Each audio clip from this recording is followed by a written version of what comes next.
దేవస్థానం లడ్డూ ప్రసాదం తయారీలో ఉపయోగించే నెయ్యిలో ఆయిల్స్ కలిపి కల్తీ చేశారని సిట్ ఛార్జిషీట్లో తెలిపారు. దీంతో బాధ్యులపై కఠిన చర్యలు తీసుకోవాలని శ్రీవారి భక్తులు డిమాండ్ చేస్తున్నారు. ముఖ్యంగా గత ప్రభుత్వ హయాంలో పెద్దల పాత్రపై సమగ్ర విచారణ జరపాలని కోరుతున్నారు. దీనిపై మరింత సమాచారాన్ని మా ప్రతినిధి రజాక్ అందిస్తారు.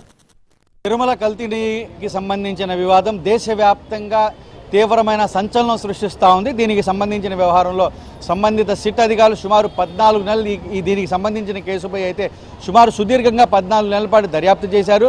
12 రాష్ట్రాల్లో దీనికి సంబంధించిన వ్యవహారంలో సోదాలు చేశారు, దర్యాప్తు చేశారు. అలాగే పదుల సంఖ్యలో ఈ నెయ్యి సరఫరా చేసిన డైరీల్లో కూడా సంబంధిత సిట్ అధికారులు అయితే సోదాలు చేశారు. చాలా దర్యాప్తు చాలా కీలకమైన సమాచారాన్ని సేకరించిన నేపథ్యంలో సంబంధిత సిట్ అధికారులు అయితే దీనికి సంబంధించిన వ్యవహారంలో సుదీర్ఘంగా దర్యాప్తు చేసి సమగ్రమైన విచారణ చేసి సుదీర్ఘంగా విచారించి సుమారు 500 పేజీల ఏదైతే నివేదిక ఏదైతే ఉందో దీనికి సంబంధించిన ఛార్జ్షీట్ని అయితే నెల్లూరులోని ఏసీబీ కోర్టులో పొందుపరిచారు. అసలు ఏదైతే తిరుమల తిరుపతి దేవస్థానానికి సంబంధించిన నెయ్యి వ్యవహారంలో కల్తీ జరిగిందని చెప్పేసి కూడా సంబంధిత ఎన్డీడీబీ ఏదైతే పరిశోధనా సంస్థ ఒక లెవెల్లో నెయ్యిలో కల్తీ జరిగిందని చెప్పేసి కూడా దీనికి సంబంధించి రిపోర్ట్ అయితే ఇవ్వడం జరిగింది. సో తిరుమల తిరుపతి దేవస్థానంలో అత్యంత పవిత్రంగా భావించే లడ్డూ ప్రసాదంలో కల్తీ నెయ్యితో చేశారని చెప్పేసి కూడా ఆరోపణలు వచ్చిన నేపథ్యంలో రాష్ట్ర వ్యాప్తంగా భక్తులు ఎవరైతే ఉన్నారో భక్తులు తీవ్రమైన ఆగ్రహ ఆవేశాలతోనే దీనికి సంబంధించి ప్రస్తుతం మనం విజయవాడలోనే ప్రముఖంగా దుర్గుడి ప్రాంగణంలో ఉన్న ఒక దేవాలయంలో మనం ఉన్నాము. సో ఈ దేవాలయంలో కొంతమంది భక్తులు అయితే ఇక్కడ ఉన్నారు. వాళ్ళతో మాట్లాడి వారి మాటల్లోనే తెలుసుకునే ప్రయత్నం చేద్దాం. తిరుమల తిరుపతి దేవస్థానానికి నెయ్యిలో చాలా భారీ స్థాయిలో గత ప్రభుత్వ హయాంలో భారీ స్థాయిలో కల్తీ జరిగింది. కల్తీ నెయ్యితో సుమారు 2 లక్షల పైచిలుగు లడ్డూలు కూడా తయారు చేశారని చెప్పేసి ఆరోపణలు. దీనిపై మీ స్పందన? సార్, మేము ఒకటే చెప్తా ఉన్నాం, తిరుపతి అంటేనే పవిత్రమైన దేవస్థానం. జీవితంలో ఒకసారైనా తిరుమల వెళ్ళాలని కోట్లాది మంది భక్తుల యొక్క చిరకాల కోరిక.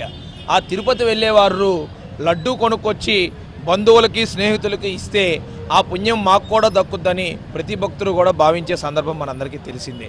అటువంటి తిరుపతి లడ్డూని కూడా ఆదాయ మార్గంగా ఎంచుకొని అసలు నెయ్యే వాడకుండా ఆవులే లేని ఒక డైరీకి ఇచ్చి అక్కడి నుంచి అసలు నెయ్యి ఉత్పత్తి కాకుండా కేవలం కొన్ని కెమికల్స్తో తయారు చేసిన ఒక లిక్విడ్ పదార్థాన్ని ఎవరు కూడా కనుక్కొని ఒక లిక్విడ్ పదార్థాలన్నింటినీ కూడా మిక్స్ చేసి ఆ లడ్డూలో వాడి ఆ లడ్డూని అపవిత్రం చేయటమే కాకుండా ఆ లడ్డూని అందరి భక్తులు కోట్లాది మంది భక్తులు మనోభావాలు దెబ్బతినే విధంగా వారందరి దగ్గర నుంచి డబ్బులు వసూలు చేసి వీళ్ళు క్యాష్ చేసుకున్నారంటే ఇంతకన్నా దారుణమైన విషయం ఇంకోటి ఉంటుందా అండి? ఆ రోజు మేము గత ప్రభుత్వం ఉన్నప్పుడు దీని మీద కూటమి నాయకులు అందరం కూడా అనేక మార్లు పోరాడాం, విషయాలు బయటికి చెప్పాం, బుకాయించారు. ఇక్కడ పనిచేసిన వెల్లంపల్లి శ్రీనివాస్ స్థానిక నాయకుడు, మంత్రిగా పనిచేసిన ఒక పనికిమాలిన మనిషి కూడా దీని గురించి బుకాయించాడు. కానీ ఇదంతా కూడా తతంగం. ఈయన మినిస్ట్రీగా ఉన్నప్పుడే ఈయన చెన్నైలో వెళ్ళి ఆ రోజు డైరీ వ్యవహారాలన్నీ చెక్ చేసి ఈయన ఆ రోజు ఉన్న అక్కడ ప్రెసిడెంట్ కానివ్వండి, వీళ్ళందరూ చైర్మన్ కానివ్వండి, వీళ్ళందరి సమక్షంలోనే ఇవన్నీ జరిగినాయి. తాడేపల్లి ప్యాలెస్లోనే దీనికి సంబంధించిన ఒప్పందాలన్నీ కూడా జరిగినాయి అన్న సంగతి అన్నీ కూడా బహిర్గతమైనవి. సార్, ఇందులో ప్రధానంగా ఇక్కడ ప్రస్తుతం విజయవాడ పశ్చిమ నియోజకవర్గంలో ఉన్నాము.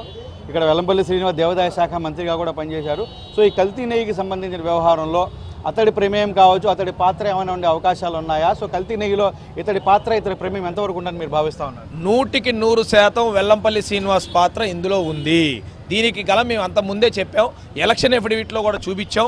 ఆయన గత ఎలక్షన్ ఎఫిడవిట్లో ఈ ఎలక్షన్ ఎఫిడవిట్లో చూసుకుంటే తమిళనాడుకు సంబంధించిన ఒక బెంజ్ కార్ 4444 అనే కారును కూడా ఆయన కొత్తగా కొనుగోలు చేసి గిఫ్ట్ ఇవ్వడం జరిగింది. నాకు గిఫ్ట్ ఇచ్చారని అతను ఎలక్షన్ ఎఫిడవిట్లో మెన్షన్ చేయడం జరిగింది. ఇది ఎవరిచ్చారు, ఎక్కడిచ్చారు కూడా అతను చెప్పాలి. అసలు అతను ఎండోమెంట్ మినిస్టర్గా ఉన్నప్పుడు ఈ తతంగం జరిగింది. అతను ఎండోమెంట్ మినిస్టర్ ఉండగానే ఆయన టర్మ్లోనే ఈ అగ్రిమెంట్ అయింది. చైర్మన్ గారు, ఈయన, ఇంకొక మాజీ ముఖ్యమంత్రికి సంబంధించిన మనుషులందరూ కూడా తాడేపల్లి ప్యాలెస్లో కూర్చొని వ్యవహారాన్ని నడిపి దీని మీద మొత్తం కూడా ఎవరి లావాదేవీలు వాళ్ళు తీసుకున్నారు. వీళ్ళందరూ భక్తుల మనోభావాలతో ఆడుకొని హిందూ ధర్మానికి విరుద్ధంగా పనిచేశారు. దాని మీద కూటమి నాయకులందరం కూడా వాళ్ళకు వ్యతిరేకంగా ఏదైతే హిందూ ధర్మాన్ని పాడైపోయే విధంగా చర్యలు తీసుకోవాలని డిమాండ్ చేస్తున్నాం. త్వరలో వారికి శిక్ష పడేంత వరకు కూడా మేము ముందుండి పోరాటం చేస్తామని తెలియజేస్తాం. మాజీ దేవాదాయ శాఖ మంత్రి వెల్లంపల్లి శ్రీనివాస్ అయితే పనిచేసిన నేపథ్యం అయితే ఉంది. సో ఆ బెంజ్ కారు ఎవరైనా డైరీ వాళ్ళు ఎవరిని ఇచ్చారా, లేకపోతే లేకపోతే కల్తీ నెయ్యికి సంబంధించిన వివాదంలో ఎవరెవరైతే ప్రస్తుతం ఆరోపణలు ఎదుర్కొంటా ఉన్నారో వాళ్ళు ఏమైనా బహుమతిగా ఇచ్చారని మీరు భావిస్తున్నారు? ఆవులు లేని డైరీ ఏదైతే ఉందో ఆ డైరీకి సంబంధించిన ఒక డైరెక్టర్ ఈయనకి గిఫ్ట్ ఇచ్చాడు. ఇది చాలా క్లియర్. 6.5 కోట్ల రూపాయల విలువ గల ఒక వెహికల్ని ఈయనకి ఇచ్చారు. దాని వెహికల్ నెంబర్ TN రిజిస్ట్రేషన్తో ఉంటుంది 4444. ఆయన మీరు ఎలక్షన్ ఎఫిడవిట్ కనుక తీసి చూస్తే మేము గతంలో చెప్పాం, ఇవాళ కూడా చెప్తున్నాం, ఇందులో 100% వెల్లంపల్లి శ్రీనివాస్ పాత్ర ఉంది ఉంది ఉంది త్వరలో అది కూడా బయటపడుతుంది. ఈ పాపానికి ముడికట్టుకున్న ప్రతి ఒక్కళ్ళకు కూడా చర్యలు తీసుకునే విధంగా కూటమి ప్రభుత్వం ముందుకెళ్తానే విషయం కూడా తెలియజేస్తా ఉన్నాం. సార్ మీరు ఇది కూడా తాజా పరిస్థితి ఎట్టకేలకు తిరుమల తిరుపతి దేవస్థానానికి సంబంధించిన అత్యంత పవిత్రంగా భావించే లడ్డూ ప్రసాదంలో కల్తీని గత వైసీపీ ప్రభుత్వ హయాంలో చాలా భారీ స్థాయిలో ఆ లడ్డూలో కల్తీ చేశారని చెప్పేసి, అలాగే లడ్డూకి సంబంధించిన వ్యవహారంలో ఏదో నెయ్యి సరఫరా చేస్తారో ఆ నెయ్యిలో కల్తీ నెయ్యిని సరఫరా చేశారని చెప్పేసి ఆరోపణలు వచ్చిన నేపథ్యంలో ఉమ్మడి కృష్ణా జిల్లా వ్యాప్తంగానే కదా రాష్ట్ర వ్యాప్తంగా హిందూ భక్తులు ఎవరైతే ఉన్నారో వాళ్ళు తీవ్రమైన ఆగ్రహ ఆవేశానికి అయితే లోనవుతా నేపథ్యం అయితే ఉంది. ఇందులో ప్రధానంగా గత వైసీపీ ప్రభుత్వ హయాంలో దేవాదాయ శాఖ మంత్రిగా పనిచేసిన వెల్లంపల్లి శ్రీనివాస్ సంబంధించిన ప్రమేయం కావచ్చు, అతడి పాత్ర కావచ్చు చాలా తీవ్రమైన స్థాయిలో ఉందని, ఆ కోణంలో కూడా సంబంధిత అధికారులు దర్యాప్తు దిశగా ముందుకు వెళ్లాలని చెప్పి